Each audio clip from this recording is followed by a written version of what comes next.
So good morning, happy Monday. Did you know today's the most depressing Monday of the entire year? So I've heard. Do you also know that's a media scam to make sure that you guys go online and start booking your trips and vacations?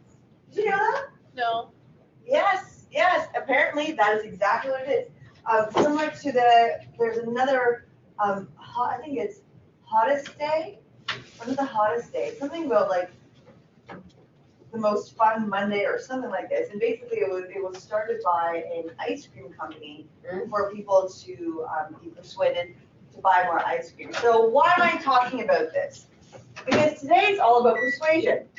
And here we start a bit of a slide about ethics and negotiation. We'll get to why that's up there right now. But today is about persuasion and how we're persuaded. Who here thinks that nothing really persuades them? Like, for example, those advertisements that we see on TV, yeah, not persuaded, or the viewpoints of other people don't persuade us. Who thinks that? Who believes that they're often persuaded by small things that are around them? Only one person, two people, the rest you guys, okay, 3, 4. Here what we're going to learn about is the tools of persuasion that get us from point A to point B. We're all realtors here, which means what do we want to do? We all want to close deals. And surprisingly, it's not about having the right number at the table, but it's how you present the information to the other side. Good morning. Before I begin, who knows who I am? Very few people. I haven't met you, but I know who you are. Okay, you know that I actually work with you guys, right? I'm the manager at the Toronto office. I'm also a lawyer.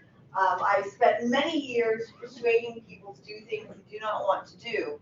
I also teach persuasion with the Real Estate Institute of Canada.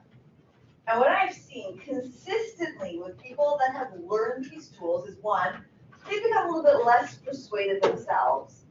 And they notice when they're making decisions not based on logic, but on principles like the sunk cost fallacy. Who's heard the sunk cost fallacy? Go ahead. Well, I don't know if I can really explain it. Sunk cost is just something that, what's done, it's like bygones be bygones kind of thing. Okay. Okay. Very good. This is my favorite thing to do. And again, this is a small slice of a week course that I teach from 9 to 5 every single day. So this won't be the full picture of it. I would love to teach you guys all of it, and we'll get to it eventually. But who has the attention span to sit for, 8 hours? All right, so I always start this off with the best story ever. Who here has negotiated a car? Bought a car, leased a car, done something with a car? Great. Here's the example of sunk cost fallacy. And I actually use several different negotiation tactics in this. Number one, who here has negotiated with a bully negotiator, a jerk, right? We've all had the jerk. We've negotiated. Maybe we are the jerk. Okay, who here's the jerk? Let me tell you, it's a bad negotiation tactic. It's a terrible one. But the only time that you should act like a jerk if you're never, ever, ever, ever, ever going to see that person again. That's the only time it's permissible to be an asshole. Excuse my language. Otherwise, guess what happens?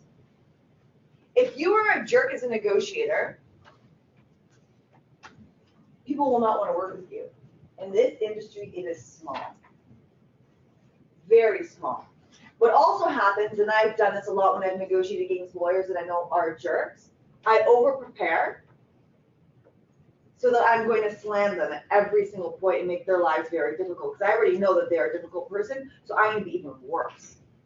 So if you're a hard negotiator like that and you have that reputation, your life is not easier, it is harder. Rather, what you want to learn is how to effectively persuade when you negotiate. Okay, so back to the car scenario. I'm tangential like that, but I always get back to the point eventually. So, sunk cost fallacy. Favorite thing that I love to do. I spent about 3 weeks negotiating my car. I went back, I didn't like it. I pretended that I was actually buying this car on behalf of my company, and I had somebody that was telling me how much I could actually spend. So I'd be like, okay, fantastic, you know what, that sounds like a deal. And then I'd come back and be like, I'm so sorry. My bosses, they're so cheap, I can't do that. That's appeal to higher authority. That's one that I love and you guys should use all the time. my client, they're ridiculous. I can't do it like this. I'm so sorry. Can't agree to it, especially if you've made a mistake and you have to come back. It feels a higher authority. That's a very good tactic. Anyway, going back and forth, weeks go by, and I'm just kind of having fun doing this whole thing, doing all these different gamuts and negotiation tools.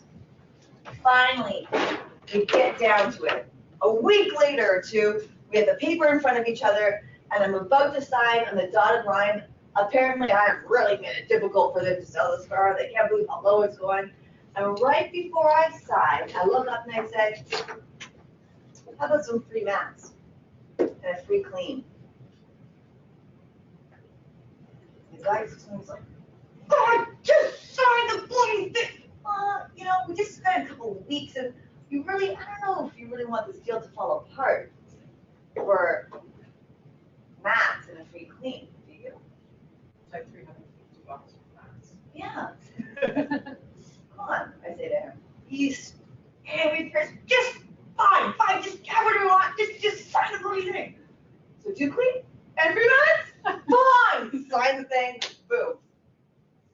Now, what I did there was I said to him, look, we spent 3 weeks negotiating. I actually hear realtors say this very often in my office.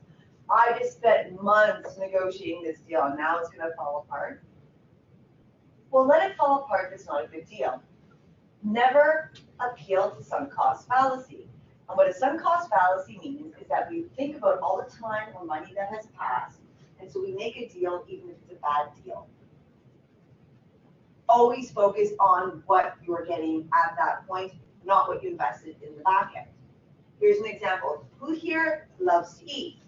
Come on, some people, we like to eat. Who here's been out to a restaurant, we ordered a lot of food, and then we are sweating buckets trying to eat the last bite because you ordered the food and you spent that money and you do not want to waste a single penny. Who's done that? Come on. If you're Italian, you've done that. I'm Italian, okay? What? $20? I'll eat it until I puke. Okay? Now, that's an example of sunk cost. I spent the money and I'm making myself feel bad right now. Not very smart. Okay? So whenever you negotiate, you really think, is this deal at this exact moment a good deal?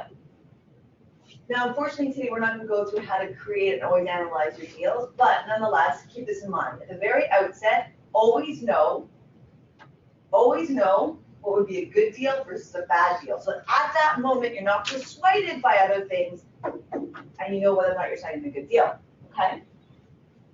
Now back to this, we're going to start from the very beginning. That was my intro, that was the beginning part. Ethics and negotiations, why are we even talking about this? I alluded to it already. When you are not a nice person and you are a jerk during negotiations, or you do not act ethically, guess what? It may win you one deal, but it will destroy the rest of them. When is it okay to be not ethical? Here's a question. Let's say you are representing the buyer, and you know the buyer can go up 50 grand more. Is it ethical to not disclose that?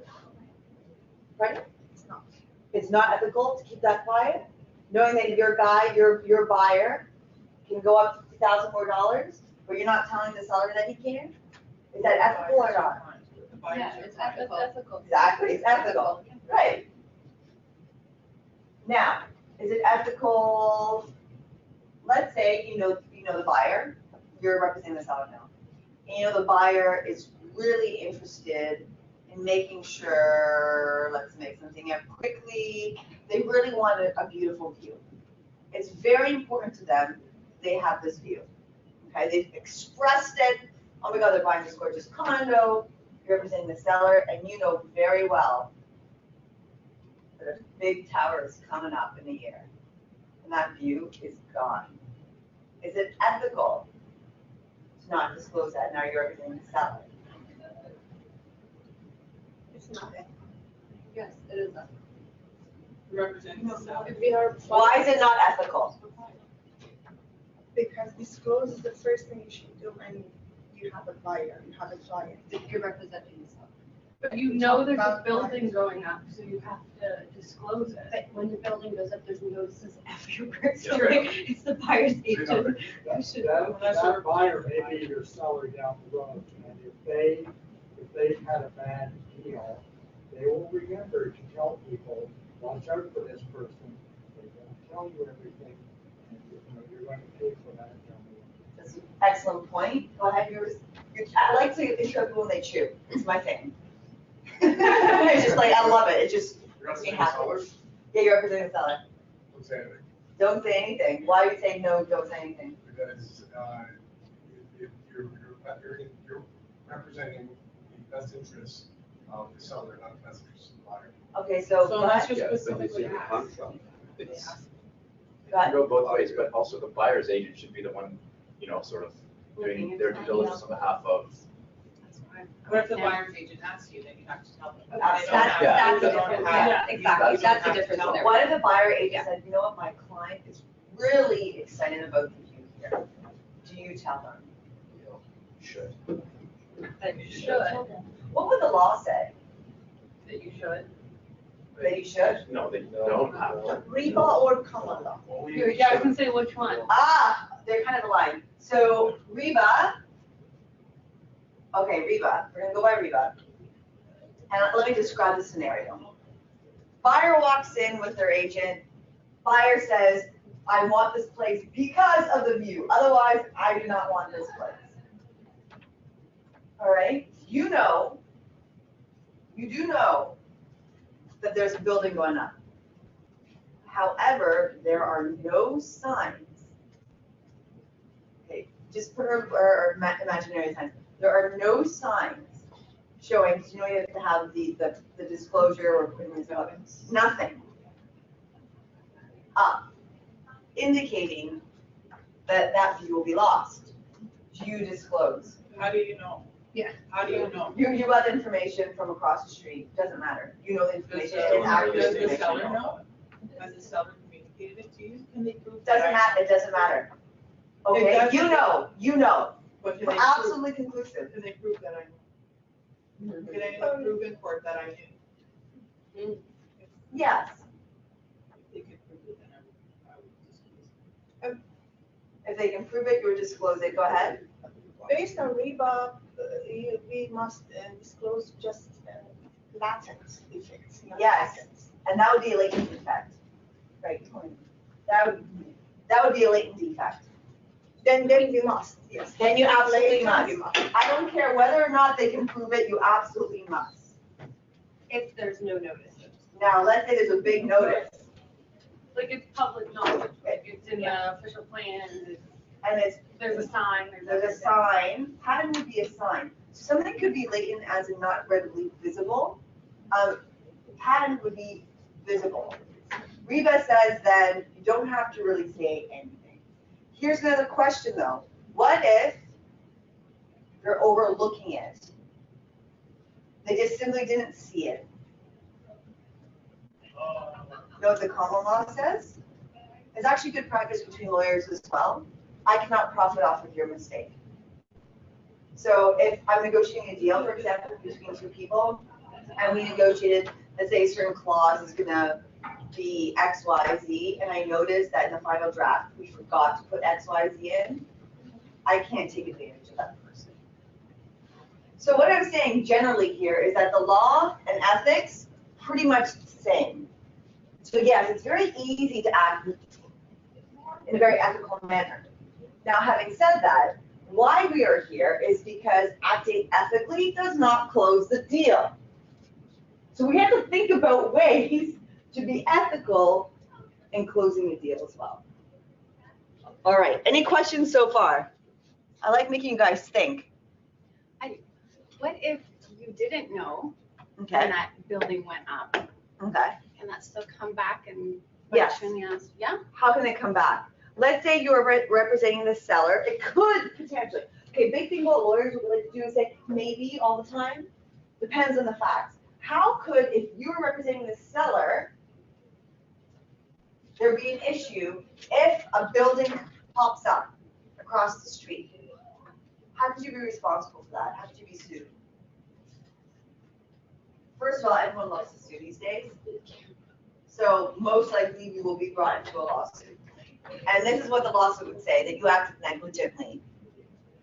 Most likely the buyer is going to try and pull out. So imagine thinking about that vein, how it typically falls apart. Buyers want to pull out. Buyer therefore is trying to break the deal. Buyer will say that you withheld information, even if you didn't know. Seller is then going to be sued as well, because you both are going to be sued. Seller is then going to turn around and sue you as a representative, saying that you acted negligently. So it could come apart different ways. What I'm seeing very often right now, too, because of the changes in the market, there are a lot of buyers that are trying to get out of deals. And the first thing that they do is say that the realtor did not disclose information to them. That's the number one way. Part of the reason why I'm trying to draw this out, really make us think about how to act, whether or not you can have it proven or not. It's good to be persuasive. Who here has learned of Cialdini? This is going to blow your mind. I'm going to have a video that's going to come up.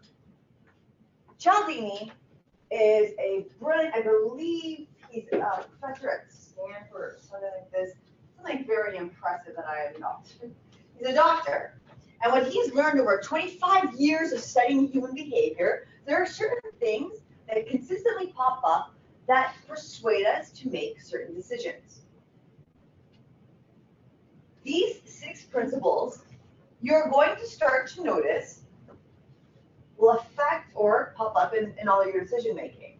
What I mean by that is authority. Who here has gone to the doctors? Well, you go to the doctors here. It's very impressive. Healthy people. Are you a doctor? Are you self-medicating? Which functions? Okay. Authority. When your doctor tells you that you likely have strep throat and you are to take X, Y, Z, do you say to him, I disagree with you? Or do you say, you are probably correct, I will take X, Y, Z medication? We agree, right? Why? To the expert. To the expert. Did you know doing something as simple as putting on a lab coat makes people believe you more? Because we do this all the time. Having authority by what we look like or what we tell people about ourselves changes how people react to us and makes other people less likely to question what we put forward. Think about that. If you can appeal or come off as someone that has authority, you're very likely not going to be questioned by the other party. Whether that be your seller saying, can you come down a couple of points in your commission? To a buyer not believing that what you put forward as a price is a price that you should sell at. So we're going to dive right into this. Could someone grab the lights in the back? We have a video, because that's what I like to do.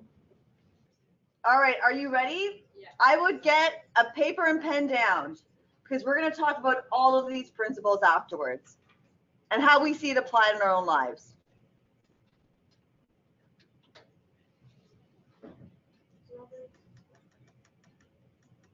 Researchers have been studying the factors that influence us to say yes to the requests of others for over 60 years. And there can be no doubt that there's a science to how we are persuaded. And a lot of this science is surprising. When making a decision, it would be nice to think that people consider all the available information in order to guide their thinking. But the reality is very often different. In the increasingly overloaded lives we lead, more than ever, we need shortcuts or rules of thumb to guide our decision making. My own research has identified just 6 of these shortcuts as universals that guide human behavior. They are reciprocity, scarcity, authority, consistency, liking, and consensus. Understanding these shortcuts and employing them in an ethical manner can significantly increase the chances that someone will be persuaded by your request. Let's take a closer look at each in turn. So the first universal principle of influence is reciprocity. Simply put, people are obliged to give back to others the form of behavior, gift, or service that they have received first. If a friend invites you to their party, there's an obligation for you to invite them to a future party you are hosting. If a colleague does you a favor, then you owe that colleague a favor. And in the context of a social obligation, people are more likely to say yes to those that they owe. Here's an example. When someone buys you a coffee, a friend buys you a coffee, what's the automatic thing that you think? I gotta get them next time. Okay, now there are a few things you have to think about with respect to how this is going to work in getting people to decide business BRAs, listening agreements, and so on, okay? So take notes, because we're gonna go through every single one of these principles and think about how we can leverage this in our everyday. One of the best demonstrations of the principle of reciprocation comes from a series of studies conducted in restaurants. So the last time you visit a restaurant, there's a good chance that the waiter or waitress will have given you a gift, probably at about the same time that they bring you a bill, a liqueur perhaps, or a fortune cookie, or perhaps a simple mint. So here's the question. Does the giving of a mint have any influence over how much tip you're going to leave them? Most people will say no, but that mint can make a surprising difference. In the study, giving diners a single mint at the end of their meal typically increased tips by around 3%. Interestingly, if the gift is doubled and 2 mints are provided, tips don't double. They quadruple, a 14% increase in tips. But perhaps most interestingly of all is the fact that if the waiter provides 1 mint, starts to walk away from the table, but pauses, turns back, and says, for you nice people, here's an extra mint, tips go. How much will tips increase? 25%? Who says 25? 50? 10%? 50? Quadruple? 4 times? 40%? Who says 40%? It'll increase by 40%. 150%. 200. Million. I think this should be a waiter now to give more minutes to make a fortune. Really think about how this can apply to your careers, by the way. Okay? Now there's something very specific about how reciprocity is delivered that will get you better outcomes. So here we go. Through the roof. A 23% increase influenced not by what was given, but how it was given. So the key to using the principle of reciprocation is to be the first to give and to ensure that what you give is personalized and unexpected. The second universal principle of persuasion is scarcity. Simply put, people want more of those things they can have less of. When British Airways announced in 2003 that they would no longer be operating the twice daily London-New York Concorde flight because it had become uneconomical to run, sales the very next day took off. Notice that nothing had changed about the Concorde itself. It certainly didn't fly any faster, the service didn't suddenly get better, and the airfare didn't drop. It had simply become a scarce resource, and as a result, people wanted it more. So when it comes to effectively persuading others using the scarcity principle, the science is clear. It's not enough simply to tell people about the benefits they'll gain if they choose your products and services. You'll also need to point out what is unique about your proposition and what they stand to lose if they fail to consider your proposal. The third principle of influence is the principle of authority, the idea that people follow the lead of credible, knowledgeable experts.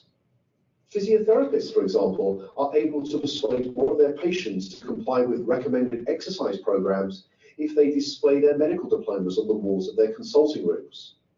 People are more likely to give change for a parking meter to a complete stranger if that requester wears a uniform rather than casual clothes.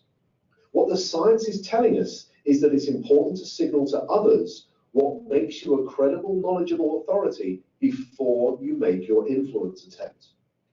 Of course, this can present problems. You can hardly go around telling potential customers how brilliant you are, but you can certainly arrange for someone to do it for you.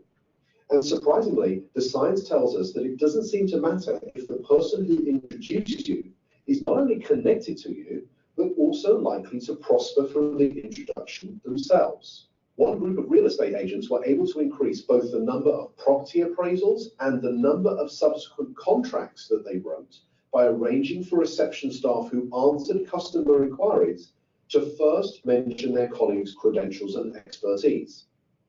So, customers interested in letting a property. I do this all the time. So speak with your manager. Whenever leads come in, I always say, well, I know the right person for that. So-and-so has been in the business for X amount of years. They've done this, this, and this, and that, and that. Invariably, the lead will sign up. Back to it. Just think about that. How can you make yourself appear like an authority? You were told lettings. Let me connect you with Sandra, who has over 15 years experience letting properties in this area. Customers who wanted more information about selling properties were told, speak to Peter, our head of sales. He has over 20 years experience selling properties. I'll put you through now. The impact of this expert introduction led to a 20% rise in the number of appointments and a 15% increase in the number of signed contracts. Not bad for a small change informed from persuasion science that was both ethical and costless to implement. The next principle is consistency. People like to be consistent with the things they have previously said or done. Consistency is activated by looking for and asking for small initial commitments that can be made. In one famous set of studies, researchers found, rather unsurprisingly, that very few people would be willing to erect an unsightly wooden board on their front lawn to support a drive safety campaign in their neighborhood. However, in a similar neighborhood close by, 4 times as many homeowners indicated that they would be willing to erect this unsightly billboard. Why? Because 10 days previously, they had agreed to place a small postcard in the front window of their home that signaled their support for a drive safety campaign. That small card was the initial commitment that led to a 400% increase in a much bigger but still consistent change. So, when seeking to influence using the consistency principle, the detective of influence looks for voluntary, active, and public commitments, and ideally gets those commitments in writing. For example, one recent study reduced missed appointments at health centers by 18%, simply by asking the patients rather than the staff to write down appointment details on the future appointment card. The 5th principle is the principle of liking. People prefer to say yes to those that they like. But what causes one person to like another? Persuasion science tells us that there are 3 important factors. We like people who are similar to us, we like people who pay us compliments, and we like people who cooperate with us towards mutual goals. As more and more of the interactions that we are having take place online, it might be worth asking whether these factors can be employed effectively in, let's say, online negotiations. In a series of negotiation studies carried out between MBA students at 2 well-known business schools, some groups were told, time is money, get straight down to business. In this group, around 55% were able to come to an agreement. A second group, however, were told, before you begin negotiating, exchange some personal information with each other. Identify a similarity you share in common, then begin negotiating. In this group, 90% of them were able to come to successful and agreeable outcomes that were typically worth. That's double. Okay, double by this small little action. Now, we're going to get back to this. There's a fine line between getting to know each other and then looking like you have too much time on your hands and don't have anything else going on. But we'll talk about that. 18% more to both parties. So to harness this powerful principle of liking, be sure to look for areas of similarity that you share with others and genuine compliments you can give before you get down to business. The final principle is consensus. Especially when they are uncertain, people will look to the actions and behaviors of others to determine their own. You may have noticed that hotels often place a small card in bathrooms that attempt to persuade guests to reuse their towels and. Who reuses your towels?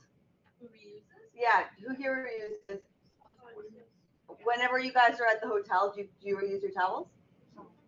Sometimes yes. Why do you reuse them? Yeah, any other reasons? It takes time for me to call them and ask them to bring another one. It's attachment to the seller. If you use it once, you kind of memorize it, right? Okay, interesting. And linen. Most do this by drawing against attention to the benefits that reuse can have on environmental protection. It turns out that this is a pretty effective strategy, leading to around 35% compliance. But could there be an even more effective way? Well, it turns out that about 75% of people who check into a hotel for 4 nights or longer will reuse their towels at some point during their stay. So what would happen if we took a lesson from the principle of consensus and simply included that information on the cards and said that 75% of our guests reuse their towels at some time during their stay? So please do so as well. It turns out that when we do this, towel reuse rises by 26%. Where do you see consensus happening within the real estate market? We see it all the time. Market's hot, gotta buy now. Market's bad, gotta sell now. When everyone else is doing something, we gotta do it too. Well, so-and-so from RBC has said that most likely interest rates will not be going up. Since he says it as a principal authority, everyone else is saying it, everyone else is doing it, it must be right. Be very aware of this within the real estate market, particularly when you're doing your value props, like looking at the different values, and also thinking about whether or not someone should buy, where they should buy, how much it's worth. Be very careful about this, especially if you're talking to your clients about any sort of predictions. Expert negotiators will use this against you. Well, everyone else says the value of the property is $450,000. Clearly, your number is wrong. Now imagine the next time you stay in a hotel, you saw one of these signs. You picked it up and you read the following message. 75% of people who have stayed in this room have reused their towel. Okay, how much is it going to increase now? How much is reuse increase? First of all, I was like, gross. I hope it's a different towel, but to me, that just kind of creeped me out, and I was like, I don't think there's someone else being in this room. That's now I can't sleep on the floor. That's gross. How much did it increase? There you go. Does it increase by 25%? More? Who says more? Hands up. Shaking your head. No? I think it would decrease for me. Decrease? I think so. Decreases because it's decreasing. Watch.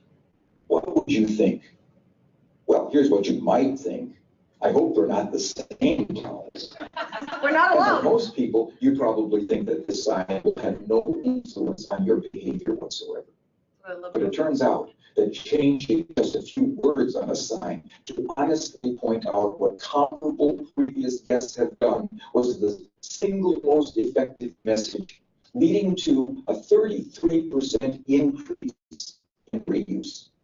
So the science is telling us that rather than relying on our own ability to persuade others, we can point to what many others are already doing, especially many similar others.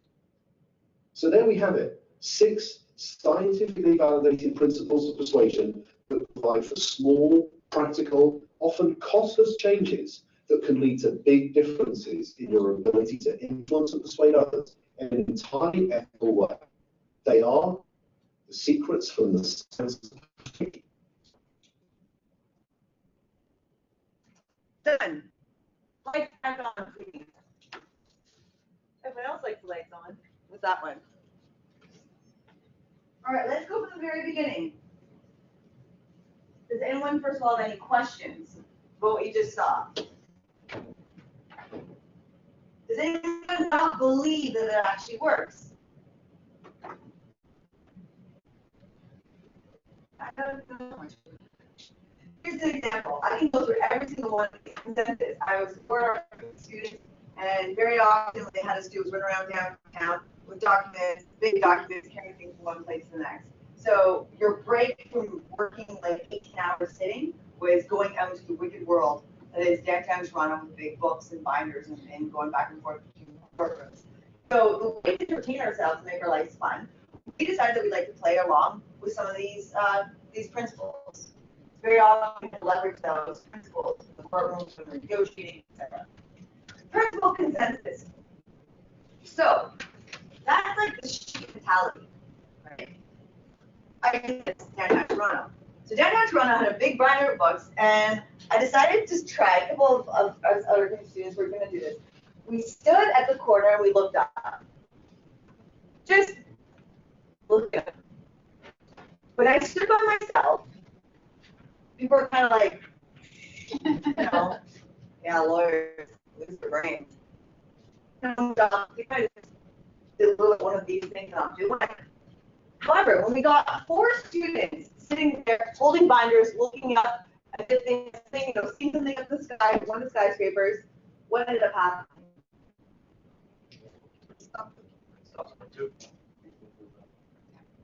We drew a crowd, and we're like, oh my god, yeah, I see it. Yeah, oh my, yeah. We're like, we were just there and nothing.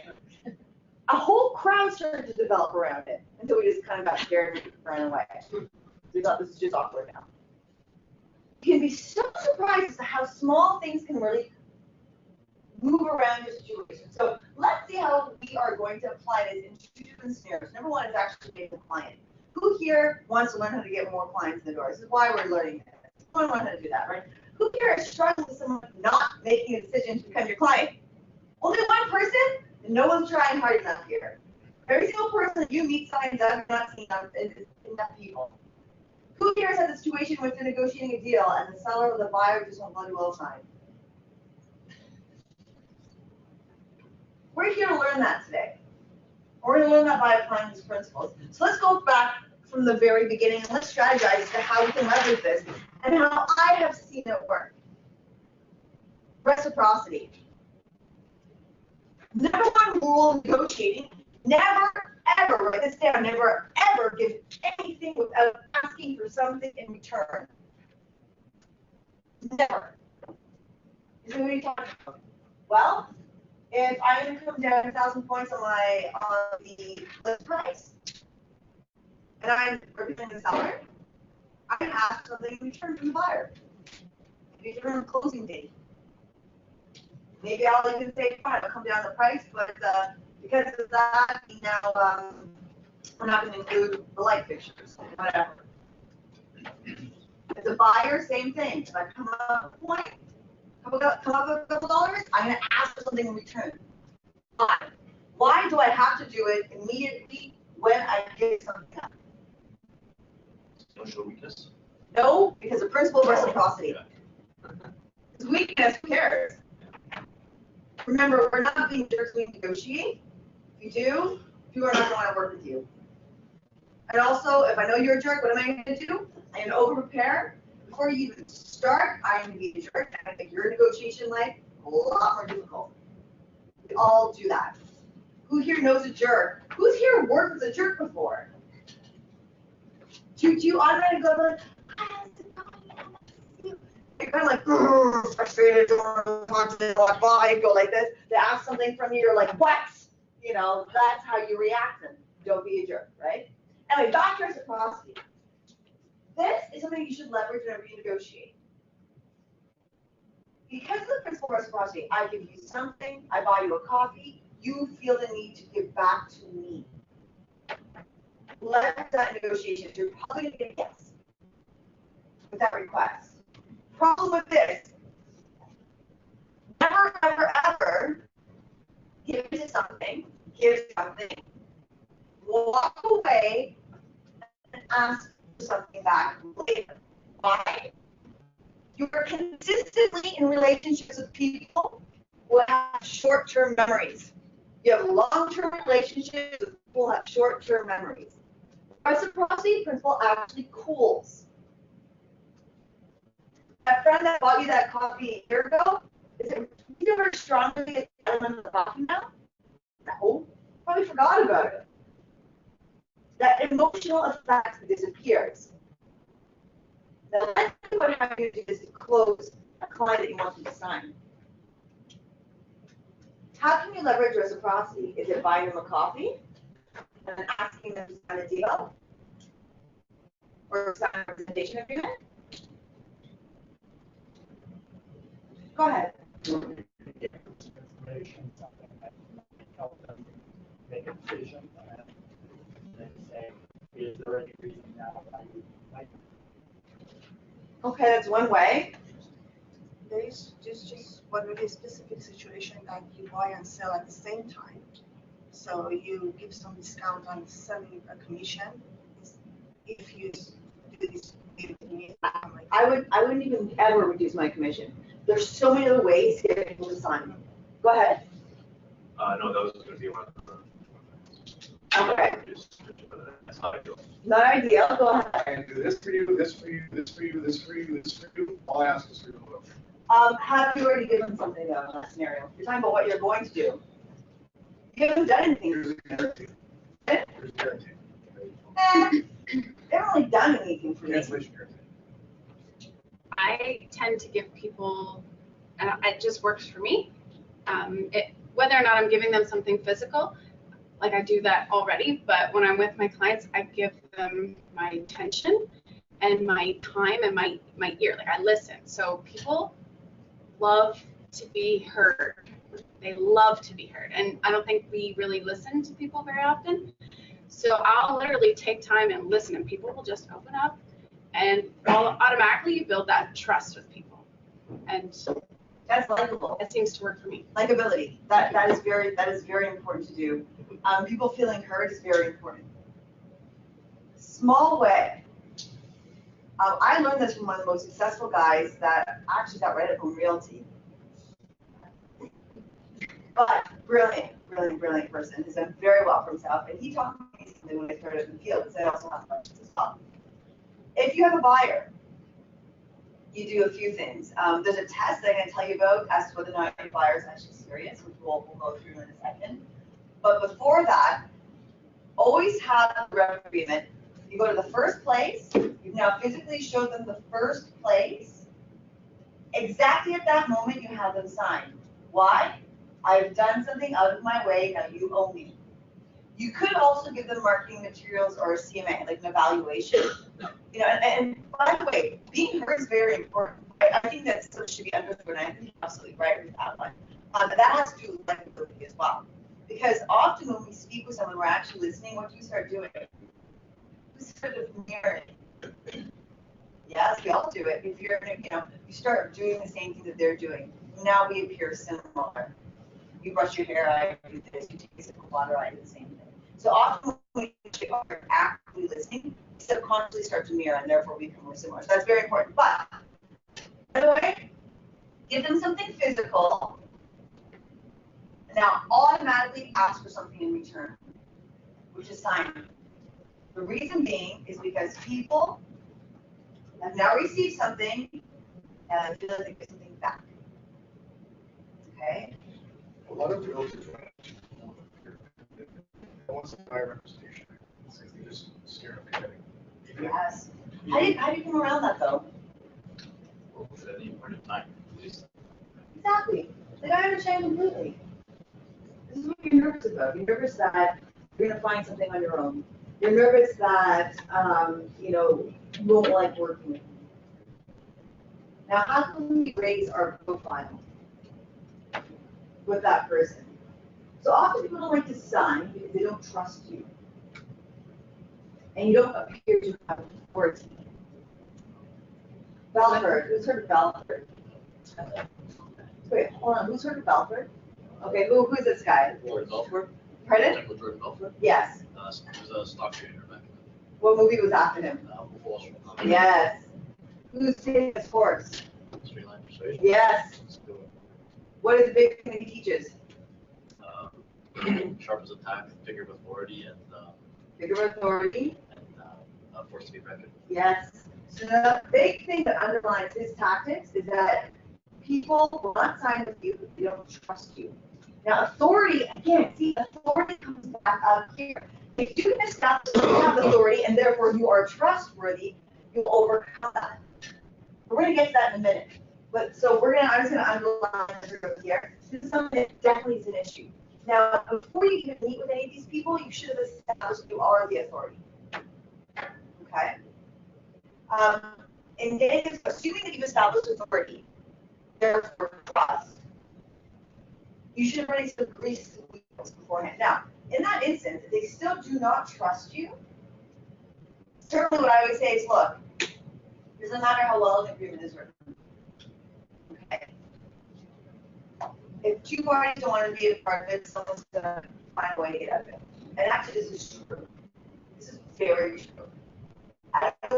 Whenever I still practice law, whenever I negotiate a contract, I say to the parties, look, I can promise you, even if we win big, the landlord or the tenant doesn't want to be a part of this, they'll figure out a way. So you better act fairly. Based on that, I will always, my commitment to you is to always act fairly.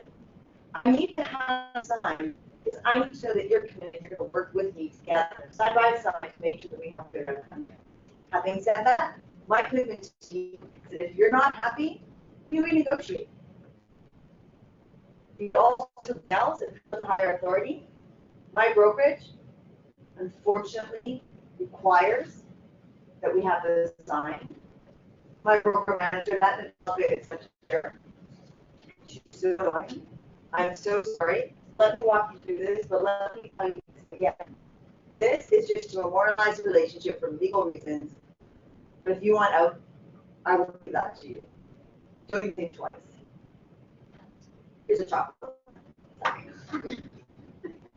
In fact, for you nice person, you nice buyer, I'm more than happy to and give something. Or personalize it. Okay. Now, before that, let's go back. So again, appeal to higher authority works very well. Saying it's my manager's jerk, it's my manager, it's my manager, it's my manager, it's my manager. But before that, let's backtrack. You want to be trustworthy. And that means you need authority. Let's brainstorm. How can we create some authority? So why realtors, have you seen those realtors that have the awards up in their office? Who's seen that? Yeah, I think pretentious. I actually notice when I go to a physiotherapist, to my doctor, I look at what school they went to. Who does that? Who's going to do it? Yes. You go see your accountant, I'm like, oh, okay, this certified, this is good. They can add. So what you want to think about doing is how can you increase your authority to the market? Who here has been in business for under a year? Under a year? Under a year? Over a year? Over 5? 2? 2 years? 2 months? 2 4? Okay. How can you increase your authority? I think you should be that way. Adam. What is going to increase your authority and trustworthiness? Dress the part. But exactly what you're saying. Awards, testimonials, video testimonials. Having formalized presentation, formalized value proposition. Making it seem more professional. Having guys just come in, with their card, hey, want to do some business? That's what I find. Okay. What's another way to increase trustworthiness? No? Knowledge. Knowledge? Okay. Go back to what we talked about here. Go ahead. So I was going to say, like being referred by somebody else, so it's not automatically have that. Yeah. Go ahead. What about credentials and confidence? Yes. So what I would strongly suggest you guys do whenever you do any sort of listing presentation, please, please, please add in one sheet of testimonials. First and last names preferable, first name, okay. This is going to help you close. I promise you this. Another thing that I would do before negotiating with a buyer, so buyer rep or a seller rep, doesn't matter, I'm negotiating now listing agreement, is to casually mention your credentials. Like, oh yes, I do this all the time. Actually, oh yeah, no, I know all that legal documents. You know, I'm a lawyer, went to Osgood, you know, it's so annoying. Hate it. Or like, yeah, you know, actually, when I negotiate against other lawyers, like, I know, yeah, it's, you know, how do you know, like, what school do you go to? Oh yeah, that's great, that's fantastic. Yeah, you know, I actually teach at the Real Estate Institute of Canada as well now. Specifically commercial leasing law. And this, that, and that. I have a little spiel there too. Just casually, like, kind of mention it, little nuggets there. Oh, okay. Always have some way of showing that you know what you're talking about. Now, what if you haven't been in the business for a long time? How can you increase your authority? Go ahead. Well, I was gonna say you could use the statistics of the company. Statistics of the company is perfect. Okay, go ahead. You can lie. Don't lie. You can also leverage your past experience. Like if you have a degree in something, mention it. If you work for a company and increase sales by whatever, mention it.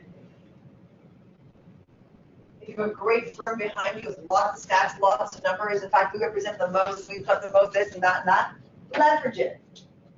The best thing, however, is testimonials. So again, please, if you're meeting a buyer or a seller, if you're trying to win that relationship, have testimonials and have it written down. Here's another reason why you always want to work with someone who's going to sign a buyer rep, by the way. What's one of the principles that we noticed? Had to do with doctors, and physiotherapists, and people signing stuff. If you sign something or write something down, I always like using this in negotiations as well, you're more likely to stick to it. And I believe that was reciprocity. Okay? Whenever you have a buyer, I can guarantee you they are more likely to work with you and be a good buyer if they sign something. How you can kind of warm them up to sign the buyer rep agreement is by having them write down or sign other things, like initial pictures that you like or the properties that you like here. You start to warm them up. They're signing stuff down. They're now showing that they're consistent. They actually want to do something. They actually want to sign. So here's the secret. Here's the secret that famous business Behaviour, I'll throw his name out there, taught me when it came to weeding out tire kickers and actually getting VRA signed. Has to do with this. Consistency. So what he did was first he sent me a little online form. It sent like a form for me to complete as a buyer rep. So as a buyer. So he actually ended up representing me years ago.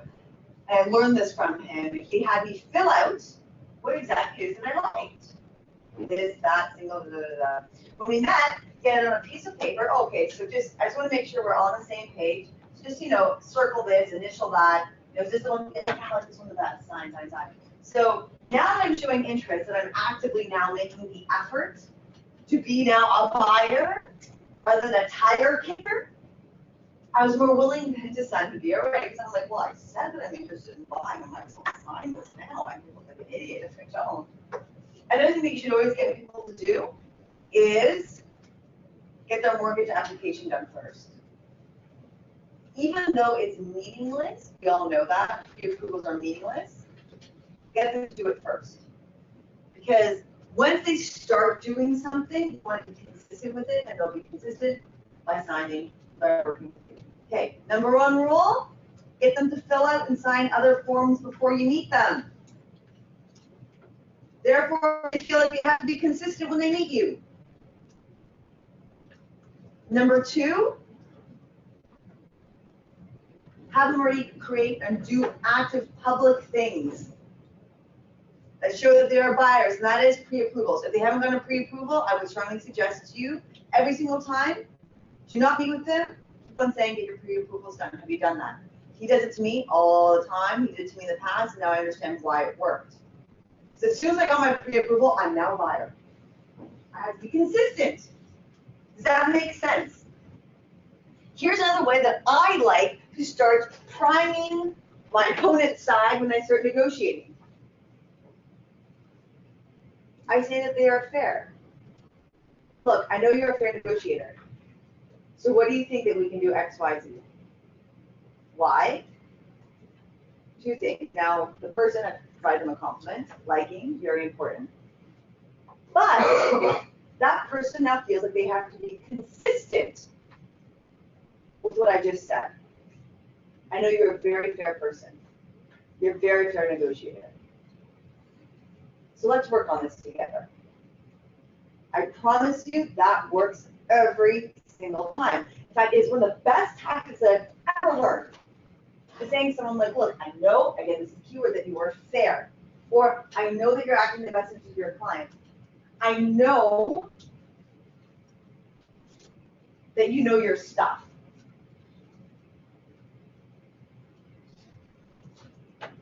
So why don't we do this? I've complimented them, and now I've created something called priming. They now have to feel, well, if I don't act this way, then I'm not fair. I don't know. I'm not good. I'm not representing my client's best interest. Do you see anything now that comes afterwards, an ask that I have? Would be inconsistent, so they feel like they have to be consistent with that. Does that make sense? Best tactic ever. Please use it, then call me when you do it. All right, back to number 1. So again, reciprocity, the key part for this, we have about 15 minutes left, but I want to make sure that we really have to, the key components of reciprocity is you have to do it immediately. Ask for the thing back immediately. Number 1 thing, authority. Always have the authority. How do you do this? Have someone else tell. So referrals are so good. Why? Because you already now are the authority. That's why referrals work, people. There's no magic. You've now been vetted, you are the authority. How do you do this? You talk about your accomplishments, you love the brand of the company, you have awards, you have even your undergraduate degrees or background, and most importantly, you have testimonials from clients, first and last name, first name's okay, preferably first and last name. Right? Now, another component is make sure if you're representing someone that say has kids, that the testimonials are with people that have the same demographic.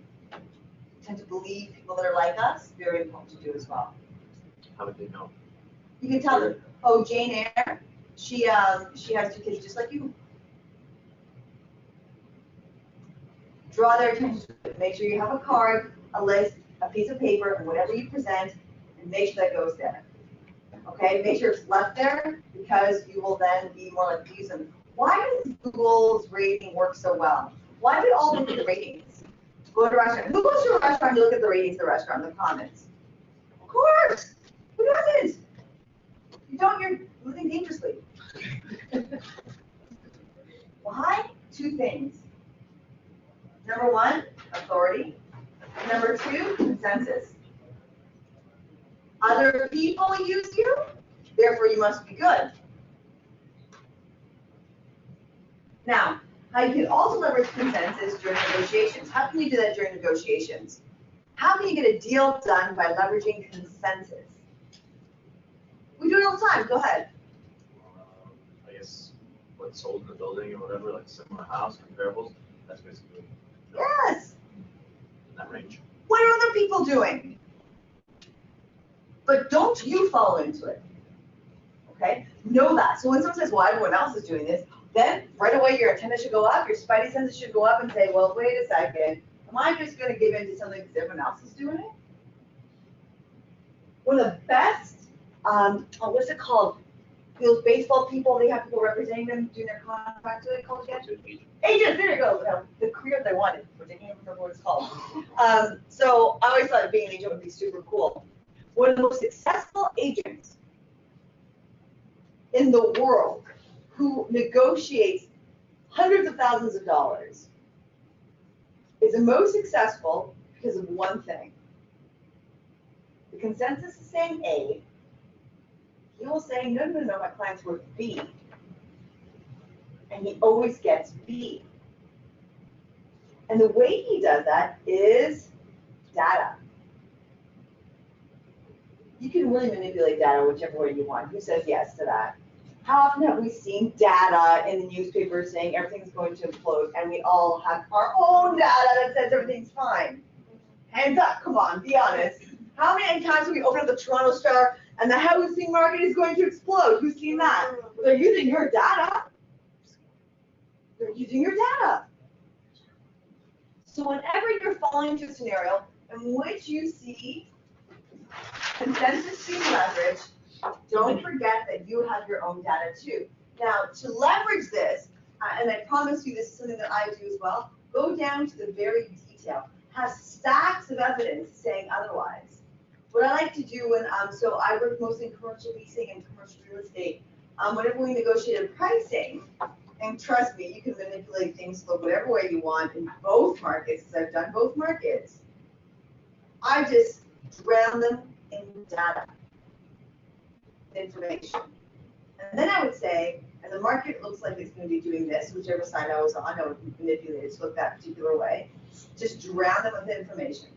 And then I would say to them, look, and I understand that you're, you want to act the best interest of your client, as you should. So what I'm going to do for you is I make it very easy for you to present this to them, show that in fact this is what it is. And if they want to get a deal done, this is what it is. I make it easy also for the other party to bring it to their client. Why? That helps them save face, so they don't look bad to their own client, but also makes it easy. We are inherently lazy people. That's why fast food does so well. Come on, guys. I'm very lazy, trust me. Like, I have to create all sorts of incentives for me to even get out of bed. Like, hydro, and goes, really. So, always make things easy. Why do a lot of the app companies obsess over making things easy? Because the easier it is, the more likely we're going to do it. So when you are negotiating for anybody, a big tactic that I like to use is I always make it easy. How? I will redraft it for you. You don't worry about it, I will redraft it for you. You don't worry about it, I will show you. I will even type up the email for you to send over to your clients and paste. In fact, little tip, if you want to get more testimonials, write them for your clients and have them approve it. I do it all the time. I've been doing letters and such since I was in high school for referrals. It's the easiest way. Because how often have we been asked to do favors for people out of the blue? First of all, they never gave us a favor, so we're not feeling that reciprocity. Maybe they bought us something or did something for us, we would do it. I've been asked to give referrals and be a recommender and write letters. I will not do it or procrastinate, or mostly they say no if it's too difficult or way too much work for me. So I strongly suggest that you always make things easy. All right, now back to all this fun stuff. Kind of glossed over another thing that I find to be very important. Scarcity. Who's leveraged scarcity during negotiations? How did you do it? Basically, it was a matter of was the only property in that particular building, and they decided that that's the building they wanted to be in. And though it wasn't the view that they wanted, they said, well, look, how often does something come up which comes back to the data? And this is the one that's available, there hasn't changed in 6 months. This is where you want to live. This is your opportunity. Yes. Go ahead. Same thing, scarcity? Same thing? It's a bungalow? This one has more square footage, this has some competitive advantage over the others, whatever. That's what the beauty of property. that you can really leverage scarcity. Particularly now. Condo market, it's gone. Right? Something, the way they've maybe done with their interior design, that you want to purchase a particular thing, something you can use as well. Yeah, absolutely. It doesn't have to be necessarily the actual property's characteristics. Yeah, exactly. What you want to do if you're trying to get someone to sell or for you to represent them as a representing for selling or for buying, another thing that you could do is really show that you have scarce time for them. As in, if they don't sign now and you've done all these great things and you've done all this great stuff in the past and all these testimonials, you may be too busy to work with them later on and they won't have the benefit of working with you. That can kind of backfire, no? You don't do it directly. You don't be like, look, so good. Yeah. You don't say any of that because then I'd be like, oh, you're so great, goodbye. Yeah. But again, remember, we're assuming that you've built your credentials already with the person and they want to work with you. Yeah. Okay, so again, your number one thing is that if you come off as Sean, who knows as Sean Zoltein? Zoltein? Yeah. He spoke with us at the downtown office, and one of his biggest things he said has been successful for him, he does not have commission breath. And that he is the authority. We'll see him as the authority because of the testimonials that he gets, in particular, and because of the experience, of course, he has. But if you don't, you do not want to have commission breath. And the way that you avoid commission breath is they want to work with you. You're the prize. Now, you don't actually come off saying that, but have that mentality in your head because you know that you can get the job done. So what I would say is that the market's going to change, etc. Now, be careful of being a fear monger because anyone that has a brand, they're going to be like, oh, really? You're trying to scare me. Just casually mention a few things. I like to say no one has a crystal ball, but this is the way that things are going, and I back it up by data. That way more appealing. Go ahead. Remember what you said. Yeah. If you tell them that there's a scarcity and there's going to be a scarcity and there's not a scarcity, Yep. then whatever authority you have is not. Yes, absolutely. So yeah, obviously back it up. I always say this. No one has a crystal ball, but the way things are going is this, this, and this. Who's heard of the FUD principle? FUD principle? FUD? No? FUD. This is how you get people to be persuaded by not saying, the market's going to crash, but you kind of do the same thing. Fear, uncertainty, doubt. Who's heard of McKinsey Institute, one of the most important places that comes out with the most important information, the most important studies that we do and learn. That's why the council, massive governments, to big companies like IBM. They discovered the FUD principle, fear, uncertainty, doubt. You don't have to say that something's going to happen. As long as you give a little bit of doubt, oh, maybe right now it is a good time to buy. Maybe there won't be another property that looks like this. A little bit of uncertainty, maybe working with somebody else would not reap the good results that I might get with working with A, B, or C realtor. A little bit of fear. Maybe the markets are going to crash and I should sell now. Or maybe it's just going to get more expensive, I should buy now. Fear, uncertainty, doubt, FUD principle. Now, scarcity. Favorite story. Phenomenal art seller in Paris. We do this all the time. This is what you guys, and we're going to leave off of this, and then we'll start to have to pick up another course when we go into the rules of persuasion and actually a lot of the best negotiation tactics that I do have. There's certain rules and principles that overlay all of this fun stuff. Best example. Think about how you can now apply this. And I've done in the past where I would actually do the opposite thing. So this famous art director, or rather art seller, in the middle of Paris, I'm talking about 1920s. He would do this wonderful thing. He would have a beautiful collection of artwork. And he'd bring in this very wealthy couple, and the lady would say, oh, I absolutely love that photo or that painting. And he would say, absolutely not, it's worth $10 million. And she would go, are you insane? $10 million? I'm not buying that. And she would leave. Invariably, she would come back. She's insane. You do the whole walk-away principle. And she'd go up and she'd say, I would want you. And that painting's gone. And you say, "Oh, madam, I'm so sorry, but that painting is gone. But I do have another painting for you. This painting we care, same artist, same look, blah, blah, blah, same size." She's like, "Oh, no, I do quite like that one. How much is that?" $12 million. What? Do you watch this in the last one? Absolutely not. They walk away, come back. She'd come back again and gone. And every single time you come back, that painting was gone and the more expensive one was adjusted. And guess what? They ended up buying and he ended up making a lot more money by doing that. Of course, those art pieces just deposit. You have to do it. I'll have it made for you. It's going to be a fortune. Fortune doing this. Now you think that you would be scaring someone away by taking that option off the table and increasing the price every single time. But it actually works in reverse. Limited time offer. Why do we do that? It gets us to buy. So that's what happens with our market right now. It got more and more and more expensive. As they got more and more expensive, did fewer and fewer buyers play? No. What happened? More and more and more buyers came out to play. Because next year it's going to be even more expensive. There's going to be even less product out there. That's something you should also apply. Showing that, you know what, housing markets are going up to the buyer, let's say representing the seller. Pay the price if we want now, but I can guarantee you if you walk away, it's going to be more expensive. Now on that note, have you learned something today? Yes, consensus, I like this. Even if you did it, you're going to say yes. No one else is saying yes.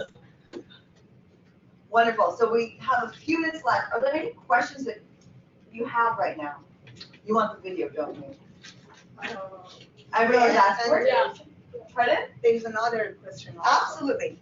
So when we are talking about stuff in negotiations, but before that, making some finding in common interest. Yes. How we can just not to waste Too much time, yes. So here's a big problem. So Belford actually says this, and this is where I found a fine line. So in Jordan Belford, whatever, I'm making up names, it's okay. I just pretend like I know what I'm talking about authorities, and you guys believe me. So Jordan Belford, he basically says that if you sit there going like, "Hey, I like to golf, yeah, we both like to go fishing," it kind of shows that you have too much time on your hand and you're not serious, right? So I've looked at a lot of different studies as to whether or not creating rapport, if that's even relevant. It actually is. In his scenario, he's talking about cold calls and like getting something done because you have something to sell right now, all right? So here's the balance. Don't put too much time on it. Have a time limit. Say something like, "Oh, I see that you're a Remax. I have a buddy at Remax." Let's say you're negotiating. "Oh, do you know someone?" "Oh, okay. Oh yeah, so I saw that you sold the property out there. Great line. No, I was actually door knocking there. Yeah, do you know the neighbors at 99? Just one sentence. But don't belabor the point. Okay, like be very quick in it, so that you soften the relationship, or you find one principle. Don't go on about how you love to fish. "Oh my God, you like to fish out the fish. What have you caught that I was there yesterday?" Blah, blah, blah, blah. Be very, very, very, very brief in that interaction that will soften it, but that doesn't also drag it out, right? You could also have certain signs or ways of showing that you guys are similar. This works very well with families, just showing that you have kids or your son, or like a mention about the kid, the school, or something like that. That shows that you do understand their perspective. This is now when you have your buyers, so you're not negotiating against an opposing party. This is when you're with somebody, you're trying to get someone to sign. You do have to show that you understand them. Because the more that we feel that the person that we're working with either has authority or understands us, this goes to your principle, your role of actually listening and active listening. That's very important. Again, show some commonality, keep it brief, but the most important part, as you've pointed out, like perfect. And your name in here? Natalia. Natalia. Oh, there you go. So similar. So Natalia, I'm going to say it like with Ukrainian accent, because that's how I roll. I have to always do that. It's hard. Natalia, how she says, when you're saying how you actually listen to them, that's more important than always pointing out how similar you are. Have one or two things again, keep it brief, with that active listening, and showing that you've heard them, and that you are the authority will guarantee you a win. Does that make sense? Okay. Thank you guys. back to your winter wonderland. I really appreciate your patience, and I do hope you're listening. If you want access to the PowerPoint, just shoot me an email, natalka@royallepage.ca, and I will forward it off to you. And I'll also give you the PowerPoint. There's so much. Natalka, Natalka, Natalka, @royallepage.ca. And look, we are only here. These are all the other course, all the others. So we barely even touch the surface when it comes to negotiations. There's a lot more to learn, so keep your eyes out. Please also email me things that you want to learn more about. If there's something more specific you want to learn, happy to do so. Again, we barely have scraped the surface, but these are the key principles that you will know how to use in making sure that you get the deal. Ci vediamo. Have a good one, ladies and gents.